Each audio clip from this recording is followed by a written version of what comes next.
ರಮ್ಯಾ ಅವರೇ, ನಿಮ್ಗೆ ನೇರವಾಗಿ ಒಂದು ಪ್ರಶ್ನೆ ಏನಪ್ಪಾ ಅಂತ ಹೇಳಿದ್ರೆ, ನೀವು ಟ್ವಿಟ್ಟರ್ ಅಲ್ಲಿ ಏನ್ ಬರ್ದಿದ್ರಿ?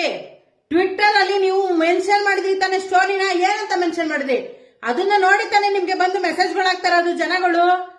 ದರ್ಶನ್ ಸರ್ ಫ್ಯಾನ್ಗಳು ಯಾರು ಹಾಕಲ್ಲ, ಫೇಕ್ ಐಡಿ ಕ್ರಿಯೇಟ್ ಮಾಡ್ಕೊಂಡಿರೋರೆ ಬಂದು ನಿಮ್ಗೆ ಹಾಕೋದು. ನೀವೇನಾದ್ರು ನೋಡಿದ್ರ ಅವ್ರನ್ನ? ಅವ್ರ ಬಯೋಡೇಟಾ ಗೊತ್ತಾ ನಿಮ್ಗೆ? ಯಾರು ಮೆಸೇಜ್ ಹಾಕಿದಾರೆ ಅಂತ ಕರ್ಸಿ ನಿಲ್ಸಿ ಅವ್ರನ್ನ. ಅವ್ರು ದರ್ಶನ್ ಸರ್ ಫ್ಯಾನ್ಸ್ ಅಲ್ವಾ ಅನ್ನೋದನ್ನ ತಿಳ್ಕೊಳ್ಳಿ ಫಸ್ಟ್. ಅದನ್ನ ಬಿಟ್ಬಿಟ್ಟು ಸುಮ್ಮನೆ ಏನ್ 58 ಸಲ ಈ ತರದ್ದು ಅವ್ರ ಮೇಲೆ ತಪ್ಪೆಲ್ಲ ಒರೆಸ್ತಾ ಕೂತಿದ್ದೀರಾ. ನೀವು ಅವ್ರ ಜೊತೆ ಕೆಲಸ ಮಾಡಿರುವಂತ ಸಹ ನಟಿ ನೀವು. ನಿಮ್ಗೇನ್ ಮಾನ ಮರದಿ ಬೇಡವಾ ರಮ್ಯಾ ಅವರೇ? ನಿಮ್ಗೆ ರಮ್ಯಾ ಅವ್ರಿಗೆ ಇನ್ನೊಂದ್ ಮಾತು ಏನಪ್ಪಾ ಅಂತ ಹೇಳಿದ್ರೆ, ಕೋರ್ಟ್ ಅಲ್ಲಿ ಕೇಸ್ ಇರ್ಬೇಕಿದ್ರೆ ನೀವು ಆತರ ಟ್ವಿಟರ್ ಅಲ್ಲಿ ಬರ್ದಿರೋದು ಮೊದಲನೇ ತಪ್ಪು. ಸಾಮಾನ್ಯ ಜನಗಳಿಗಾಗಿ ನಮ್ಗೇನೇನೆ ಅಷ್ಟೊಂದು ಯೋಚನೆ ಇರುತ್ತೆ. ನೀವಿನ್ನು ಸಹ ನಟಿಯಾಗಿ ಕೆಲಸ ಮಾಡಿರುವಂತ ವ್ಯಕ್ತಿ ನೀವು. ನಿಮ್ಗೆ ಆದಂತ ಯೋಗ್ಯತೆ ಘನತೆ ಇರುತ್ತೆ. ಅದನ್ನ ಏನ್ ಮಣ್ಪಾಲ್ ಮಾಡ್ಕೊಂತೀರಾ? ಕರೆಕ್ಟ್ ಆಗಿ ಥಿಂಕ್ ಮಾಡ್ಬೇಕು. ಒಂದು ಕೋರ್ಟ್ ಅಲ್ಲಿ ಕೇಸ್ ಇದೆ ಅಂತಂದಾಗ ನೀವು ಫಸ್ಟ್ ಆಫ್ ಆಲ್ ಸ್ಟೋರಿ ಹಾಕಿರೋದಾಗ್ಲಿ ಅದಾಗ್ಲಿ ಬರ್ಕೊಂಡಿರೋದು ನಿಮ್ ಟ್ವಿಟರ್ ಅಲ್ಲಿ ಬರ್ಕೊಂಡಿರೋದು ಅದು ಮೊದಲನೇ ತಪ್ಪು. ನೀವು ಮಾಡಿರೋ ರಾಂಗ್ ಮೆಸೇಜ್ ಅಲ್ಲಿ ನೀವೇನ್ ಹಾಕೋಬೇಕಾಗಿತ್ತು ಸ್ಟೋರಿನ, ಅದಕ್ಕೆ ಬಂದು ಉತ್ತರ ಕೊಟ್ಟಿದ್ದಾರೆ ಅನ್ಕೊಳ್ಳಿ ಅಷ್ಟೇ. ಅದ್ರಲ್ಲೇನು ನೀವು ಮಾತ್ರ ಹಾಕೋಬಹುದು, ನಮ್ಮಂತ ಸಾಮಾನ್ಯ ಜನಗಳು ಬಂದು ನಿಮ್ಗೆ ಮೆಸೇಜ್ ಮಾಡ್ಬಾರ್ದಾ? ಅದಕ್ಕೆ ಈ ಮೀಡಿಯಾದವ್ರು ಬೇರೆ. ನಟಿ ರಮ್ಯಾ ಅವರಿಗೆ ಬರ್ದಿದಂತ ಸ್ಟೋರಿ ಸ್ಟೇಟಸ್ಗೆ ದರ್ಶನ್ ಫ್ಯಾನ್ಸ್ ಗಳು ಬಂದು ಕಮೆಂಟ್ ಹಾಕಿದ್ರು. ಏನಂತ ಕಮೆಂಟ್ ಹಾಕಿದ್ರು? ಏನಂತ ಯಾಕಿದ್ದಾರೆ ಕಮೆಂಟ್? ಲೇ, ಮೀಡಿಯಾ ಕೆಲಸ ಮಾಡ್ರೋ, ಮೀಡಿಯೇಟರ್ ಕೆಲಸ ಮಾಡ್ಬೇಡಿ ಕಣ್ರೋ ನೀವುಗಳು. ಮೀಡಿಯೇಟರ್ ಕೆಲಸ ಏನ್ ಮಾಡ್ತೀರಾ? ಹೋಗ್ರಿ ಧರ್ಮಸ್ಥಳದಲ್ಲಿ ಆ ಹುಡುಗಿ ಸತ್ತ 13 ವರ್ಷ ಕಳೆದೋಗ್ತಾ ಇದೆ. ಆ ಹುಡುಗಿಗೆ ನ್ಯಾಯ ಕೊಡ್ಸಿ. ನೀವು ಸಾಚ ನ್ಯೂಸ್ ಚಾನಲ್ ನಡ್ಸರಾದ್ರೆ ಆ ಹುಡುಗಿಗೆ ಹೋಗ್ಬಿಟ್ಟು ನ್ಯಾಯ ಕೊಡ್ಸಿ. ಆ ಹುಡುಗಿಗೆ ಆಯ್ತಾ? ಆಮೇಲೆ ಬಂದು ಇಲ್ಲಿ ಮಾತಾಡಿ. ಬಾಸ್ ಬಗ್ಗೆ ಮಾತಾಡಬೇಕು ಅಂದ್ರೂ ಒಂದು ಘನತೆ, ಒಂದು ಗೌರವ ಇರಬೇಕು.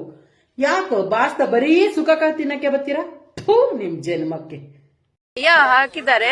The given rape threats, Renuka Swamy ಬದಲು ನಿಮ್ಮನ್ ಮರ್ಡರ್ ಮಾಡಬೇಕಾಗಿತ್ತು ಅಂತ ಹಾಕಿದ್ರು. ಮತ್ತೆ ಬೇರೆ I can't even repeat it. ಇನ್ನೊಂದು ಏನಂದ್ರೆ, ನನ್ಗೆ ಆಕ್ಚುಲಿ ಇಷ್ಟು ಕೆಟ್ಟ ವರ್ಡ್ಸ್ ನನ್ನ ಲೈಫ್ ಅಲ್ಲಿ ನಂಗೆ ಗೊತ್ತಿರ್ಲಿಲ್ಲ. ಅಂಡ್ ಇವತ್ತು ಆ ಮೀನಿಂಗು ನನ್ಗೆ ಗೊತ್ತಿಲ್ಲ. But I just know it's bad words ಅಂತ. ಎಲ್ಲರಿಗೂ ನಮಸ್ಕಾರ. ಈ ರಮ್ಯಾ ಅವರು ಇವತ್ತು ಯಾಕೆ ಸದ್ದು ಮಾಡ್ತಾ ಇದ್ದಾರೆ ಅಂದ್ರೆ, ನಾನು ಅನ್ಕೊಂಡಿದ್ದೊಂದೇ, ನೀವು ಏನನ್ನ ಅನ್ಕೋರಿ, ಅವ್ರು ಮರ್ತೇ ಹೋಗಿತ್ತು ಜನ ಎಲ್ಲ. ನಾನು ಟ್ರೋಲ್ ಆಗ್ಬಿಟ್ಟು ಎಲ್ಲರ ಬಾಯಲ್ಲಿ ನನ್ನ ಹೆಸರು ಬರ್ಬೇಕು ಅನ್ನೋ ಇದಕ್ಕೆ ದರ್ಶನ್ ಅವ್ರನ್ನೇ ಚಾಯ್ಸ್ ಮಾಡಿದ್ರು ಅವರು. ನಾನು ಹಂಗೆ ಅನ್ಕೊಂತೀನಿ ನೋಡು. ಏನಮ್ಮ ನಿನಗೆ ಸ್ವಲ್ಪನ ಬುದ್ಧಿ ಬೇಡ್ವಾ? ಹೆಂಗೆ ನೀವು ಯೋಚನೆ ಮಾಡ್ತೀರಿ? ಮತ್ತೆ ನೀವು ಓದಿದ್ದೀರ, ನಮಗಂತೂ ಓದು ಬರ ಗೊತ್ತಿಲ್ಲ.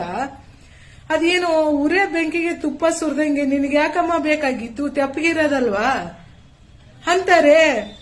ದರ್ಶನ್ ಫ್ಯಾನ್ಸ್ ಅಂತಾರೋ ಇಲ್ಲೋ ಗೊತ್ತಿಲ್ಲ, ನಮಗೂ ಓದು ಬರ ಗೊತ್ತಿಲ್ಲ. ನಾವೇ ಹೇಳ್ತಾ ಇದೀವಲ್ಲ, ನೀ ಮಾಡಿರೋದು ತಪ್ಪು. ದಾರಿಗೋಗೋ ಮಾರಿನ ಮನೆಗ್ ಬಾ ಅಂತ ಕರ್ದಿದೀಯ, ಅನ್ಬೋಸು. ಸುಮ್ನೆ ಇದ್ರೆ ಆಗಿತ್ತಲ್ಲ. ನೀನ್ ಬೇಕಂತ ನಾನು ಎಲ್ಲರ ಬಾಯಲ್ಲಿ ಬರ್ಬೇಕು, ನಾನು ಟ್ರೋಲ್ ಆಗ್ಬೇಕು, ನನ್ನ ಹೆಸರು ಮಾಡ್ಬೇಕು ಅಂತ ನಿನಗೆ ಅನ್ಕೊಂಡಿದ್ದೆ ನೀನು. ಯಾಕಂದ್ರೆ ನೀನೆಲ್ಲರೂ ಮರ್ತೋಗಿದ್ರು. ನೀನೇನು ಒಳ್ಳೆ ಕೆಲಸ ಮಾಡೇ ಇಲ್ಲ. ನೀನು ಕಾಂಗ್ರೆಸ್ ಪಾರ್ಟಿಯಲ್ಲಿ ಹೋಗಿ ಏನು ಒಳ್ಳೆ ಕೆಲಸ ಮಾಡಿಲ್ಲ ನೀನು. ಅದಕ್ಕೆ ನೀನು ದರ್ಶನ್ ಅವ್ರನ್ನೇ ಚಾಯ್ಸ್ ಮಾಡ್ದಿ ನೀನು. ಮತ್ತೆ ಪೊಲೀಸ್ ಕಂಪ್ಲೇಂಟು ಅದು ಇದು ಅಂತೆ. ಹೌದ್ರಿ, ದರ್ಶನ್ ಹೆಂಡತಿ ಹೋರಾಡ್ತಾರೆ ಕಾನೂನು ಪ್ರಕಾರ ಅವ್ರು ಏನ್ ಮಾಡ್ಬೇಕು ಅದು ಮಾಡ್ತಾರೆ. ಯಾಕಂದ್ರೆ ಅವ್ರಿಗೆ ಗಂಡ ಬೇಕು. ನೋಡ್ರಿ, ತಾಯಿಗೆ ಮಕ್ಕಳು ಒಳ್ಳೆಯವರು ಬೇಕು, ಕೆಟ್ಟವರು ಬೇಕು. ಹಂಗೆ ಒಂದ್ ಹೆಣ್ಣಿಗೆ ಗಂಡ ಒಳ್ಳೆಯವನಾಗ್ಲಿ ಕೆಟ್ಟವನಾಗ್ಲಿ. ಇನ್ನ ದರ್ಶನ್ ಮಾಡಿದನೋ ಇಲ್ಲೋ ಅದು ಗೊತ್ತೇ ಇಲ್ಲ. ಮಾಡಿದಾನೆ ಅಂತ ಯಾಕೆ ಅನ್ಕೊಂತೀರಾ? ರೇಣುಕಾ ಸ್ವಾಮಿ ಏನು ಸಾಚೆನಾ? ಅವ್ನು ಕಚಡ. ಅವನು ಅಂತವ್ನು ಇದ್ರೆಷ್ಟು ಹೋದ್ರೆಷ್ಟು, ಹೋಗಿದ್ದೆ ಒಳ್ಳೇದಾಯ್ತು. ಎಷ್ಟೊಂದು ಹೆಣ್ಮಕ್ಳ ಕಷ್ಟ ತಪ್ಪಿದೆ. ಏನು ಒಂದೊಂದೇ ಈ ಸೋಷಿಯಲ್ ಮೀಡಿಯಾಕ್ಕಂತೂ ಬುದ್ಧಿ ಇಲ್ಲ. ಅದೇ ಚಿಕ್ಕ ಮಕ್ಕಳೆಲ್ಲ ರೇಪ್ ಆಗ್ತಾ ಇದ್ದಾರೆ. ದಿನ ಒಂದು ರೇಪ್ ಆಗ್ತಾ ಇದೆ. ಅಂತವ್ರ ಬಗ್ಗೆ ಮಾತಾಡಲ್ಲ. ದರ್ಶನನ್ನು ಹಿಡ್ಕೊಳೋದು ಹೇಳೋದು. ಏನ್ ಓದ್ಯಾವೋ ಏನ್ ಬಾರ್ಲ್ ಬಿದ್ದಾವೋ ಸಂತಾರ.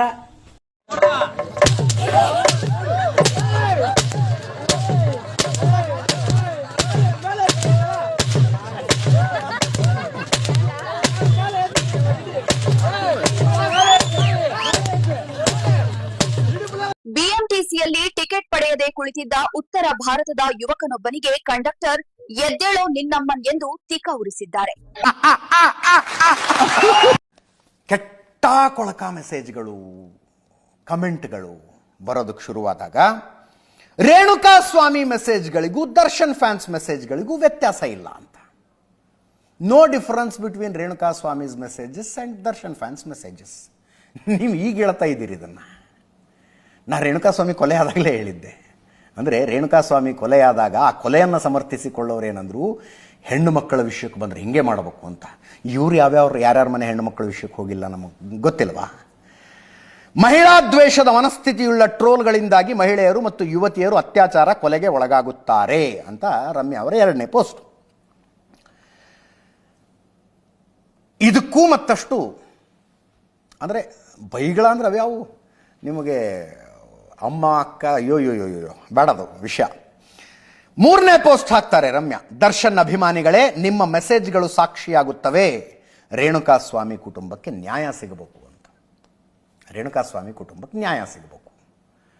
ಇವೆಲ್ಲದಕ್ಕೂ ಕೂಡ ಬಂದಂಥದ್ದು ಕೆಟ್ಟ ಕೊಳಕ ಕಮೆಂಟ್ಗಳು, ಅಶ್ಲೀಲ ಮೆಸೇಜ್ಗಳು. ಒಂದು ವಿಚಿತ್ರ ಕಾಲಘಟ್ಟದಲ್ಲಿ ನಾವು ಬದುಕ್ತಾ ಇದ್ದೀವಿ.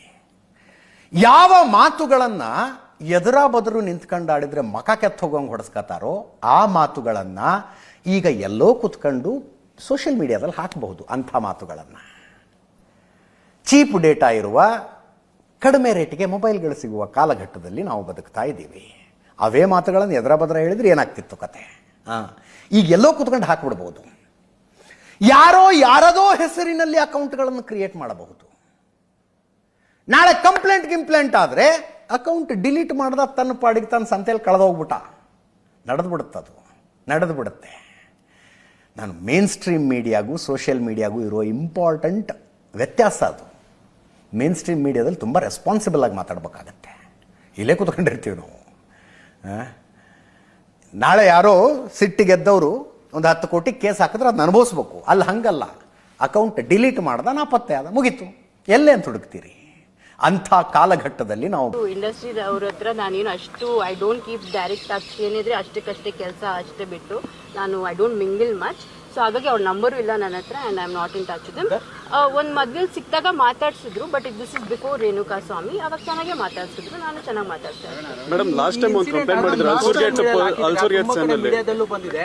ದರ್ಶನ್ ಒಂದು ವಿಡಿಯೋ ಮಾಡಿ ಬಿಡಬಹುದಿತ್ತಲ್ಲ ಮೇಡಮ್, ಈ ರೀತಿಯಾಗಿ ಮಾಡಬಾರ್ದು, ಫ್ಯಾನ್ಸ್ ಈ ತರ ಮಾಡಬಾರ್ದು ಅಂತ ಒಂದು ವಿಡಿಯೋ ಮಾಡಬಹುದಿತ್ತು. ದರ್ಶನ್ ಈ ವಿಚಾರದಲ್ಲಿ ಜವಾಬ್ದಾರಿ ಇಲ್ವಾ ಅಂತ? 100% ಅವ್ರ ಜವಾಬ್ದಾರಿ ಇದೆ. ಅವರು ಇದನ್ನ ಮುಂಚೆನೇ ಮಾಡಬೇಕಾಗಿತ್ತು. ಆಕ್ಚುಲಿ ಅವ್ರು ಮುಂಚೆನೆ ಮಾಡಿದಿದ್ರೆ ರೇಣುಕಾ ಸ್ವಾಮಿ ಅವರು ಈ ತರ ಮೆಸೇಜ್ಗಳು ಕಳಿಸ್ತಾ ಇರೋ, may be he would not have scent also. ಯಾರು ಗೊತ್ತು ಅಲ್ವಾ? ಯಾಕಂದ್ರೆ ರೇಣುಕಾ ಸ್ವಾಮಿ ದರ್ಶನ್ ಫ್ಯಾನ್ ಅಲ್ವಾ. ಅವ್ರ ಮುಂಚೆನೆ, ನಾನು 2 ವರ್ಷ ಮುಂಚೆನೆ ಹೇಳಿದ್ದೆ ಈ ತರ ಆಗ್ತಾ ಇದೆ ಅಂತ. ಅಟ್ಲೀಸ್ಟ್ ಅವಾಗ ಏನಾದ್ರು ಅವ್ರ ಕ್ರಮ ತಗೊಂಡಿದ್ರೆ, ಈ ತರ ಅವ್ರ ಫ್ಯಾನ್ಸ್ಗೆ ಹೇಳಿದ್ರೆ maybe Renuka Swamy incident ಆಗದೆ ಇರ್ಬೋದೇನೋ. ಈ ಹಿಂದೆ ಕೂಡ ಒಂದು ಕಂಪ್ಲೇಂಟ್ ಮಾಡಿದ್ರೆ central cell madam. 1 second sir.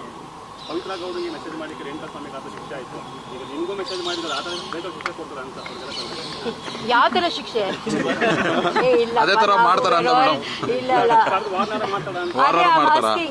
ನಾವ್ ಮರ್ಡರ್ ಮಾಡಕ್ಕಾಗುತ್ತೆ ಅಥವಾ ಅವ್ರು ಮರ್ಡರ್ ಮಾಡಕ್ಕಾಗುತ್ತೆ? It's not like that, right? We live in a civilise society. ಒಂದು ಲಾ ಅಂತ ಇದೆ, ಒಂದು ಪೊಲೀಸ್ ಅಂತ ಇದೆ, ಒಂದು ಕಾನ್ಸ್ಟಿಟ್ಯೂಷನ್ ಅಂತ ಇದೆ.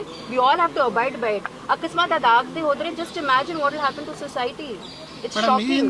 ದರ್ಶನ್ ರೇಣುಕಾ ಸ್ವಾಮಿ ವಿಚಾರದಲ್ಲೂ ತಪ್ಪು ಮಾಡಿದ್ರು, ಈಗ ನಿಮ್ ವಿಚಾರದಲ್ಲೂ ಏನು ಮಾಡದೆ ತಪ್ಪು ಮಾಡ್ತಾ ಇದಾರೆ. 100% ಅವ್ರು ಹೇಳ್ಬೇಕಲ್ವಾ ಫ್ಯಾನ್ಸ್ಗೆ.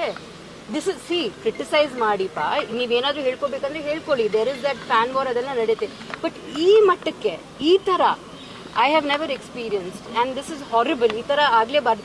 ಈ ತರ ನೋಡಿದ್ರೆ ನನ್ಗನ್ಸುತ್ತೆ ರಿಫ್ಲೆಕ್ಷನ್ ಆಫ್ ಯೂತ್.